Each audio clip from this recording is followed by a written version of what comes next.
Sumit Tutorial presents next important question of this important question series. In this question, it is given to us that in the given figure a circle inscribed in a triangle. एक circle है जो एक triangle के अंदर बना हुआ है.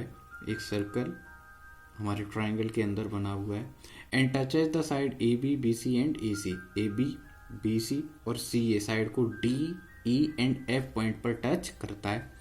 इसमें आगे बोला हुआ है कि ए बी साइड की जो टोटल मेजरमेंट आपको गिवन है, ए बी साइड का जो मेजरमेंट है दैट इज 12 सेंटीमीटर, जिसे आप मार्क कर लेंगे इस तरीके से. आगे उन्होंने बोला है कि बी सी साइड की जो मेजरमेंट है that is equal to 8 centimetre, इसे भी आप मार्क करेंगे.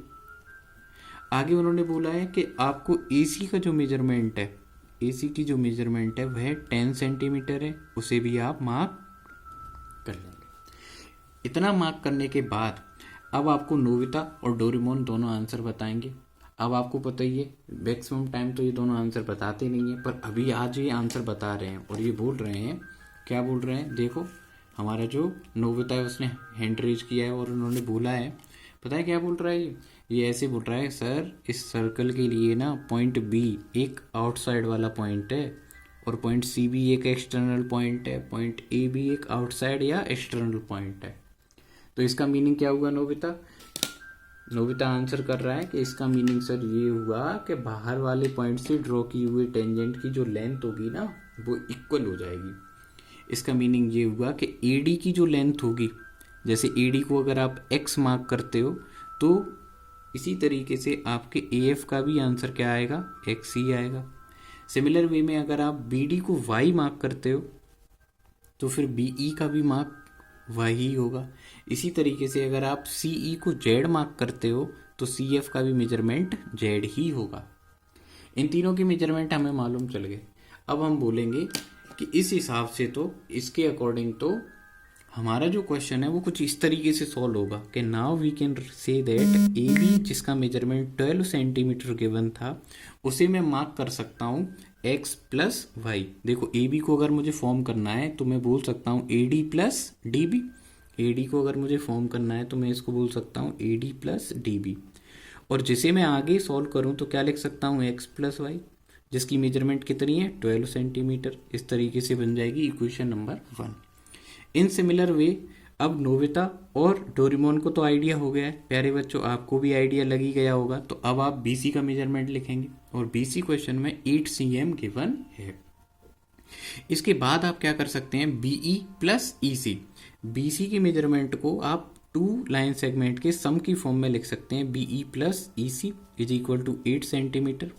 Now you can replace the value of BE according to the figure. The value of BE is y and value of EC is Z that we have assumed.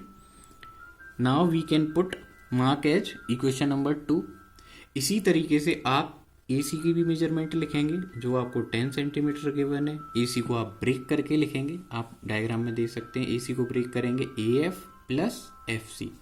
तो आप AF plus FC की form में लिखेंगे इसको AF plus FC is equal to 10 centimetre. My dear student अब आपके सामने एक छोटी सी प्रॉब्लम आएगी.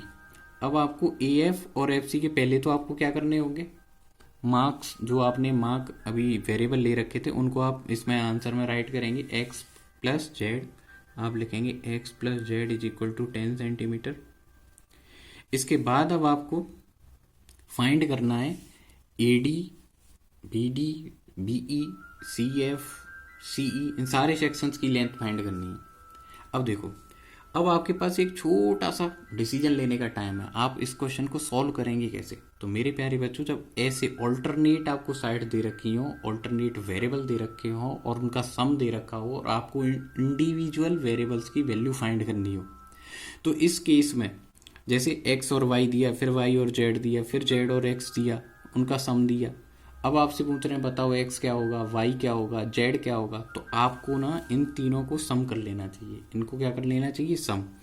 Now you can add, now add 1 2 and 3, all 3 equations को आप क्या करेंगे, ऐड. जब आप ऐड करेंगे तो एक्स प्लस वाई इसमें ऐड होगा वाई प्लस जेड, फिर आगे ऐड होगा एक्स प्लस जेड. अब इनकी RHS भी ऐड हो जाएंगी 12 centimetre.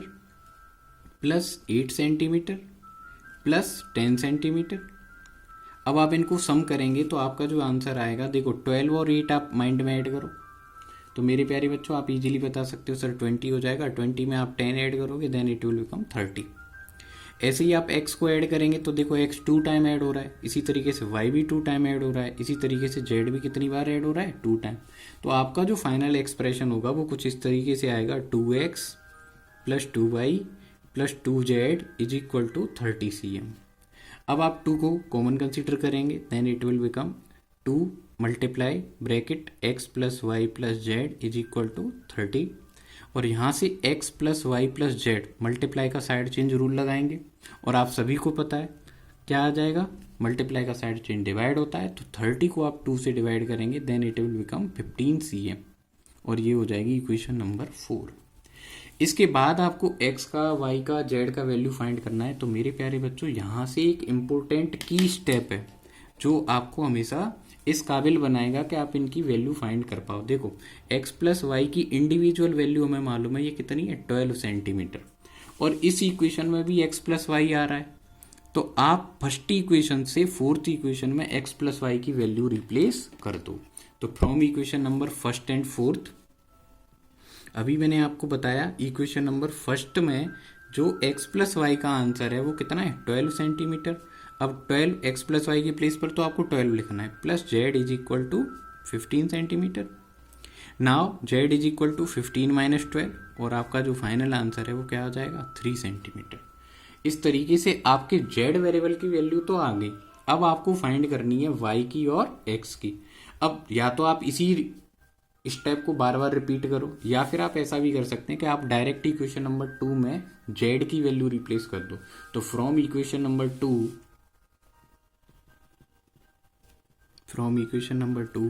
we can say that y plus z is equal to 8 centimeter, that we have already written it।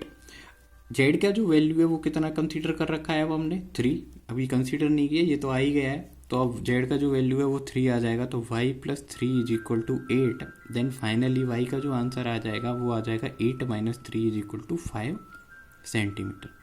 अब हमारे पास 2 वेरिएबल की वैल्यू तो आ गई, एक तो हमने z की वैल्यू फाइंड कर लिया, y का भी वैल्यू फाइंड कर लिया, एक लास्ट छोटा सा प्रॉब्लम और बचा है, x का वैल्यू और पता चल जाए।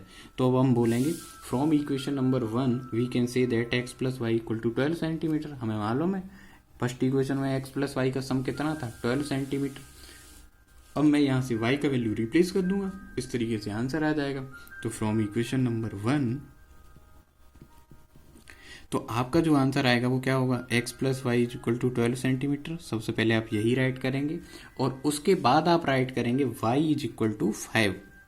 y की प्लेस पर आप क्या राइट करेंगे, 5 इज इक्वल टू 12।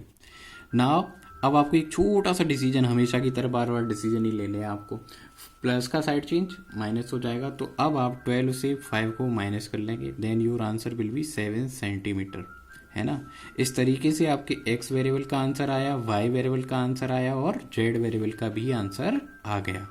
और इस तरीके से जब आप सॉल्व करेंगे तो आपके बोर्ड में फुल मार्क्स आएंगे, और आपको काफ़ी अच्छा लगेगा, आपको पेरेंट्स को काफ़ी अच्छा लगेगा। इसलिए हमेशा पढ़ते रहिए, ज़्यादा से ज़्यादा मार्क्स लाने की कोशिश करिए, पेरेंट्स को खुश रखिए। Thank you for watching question.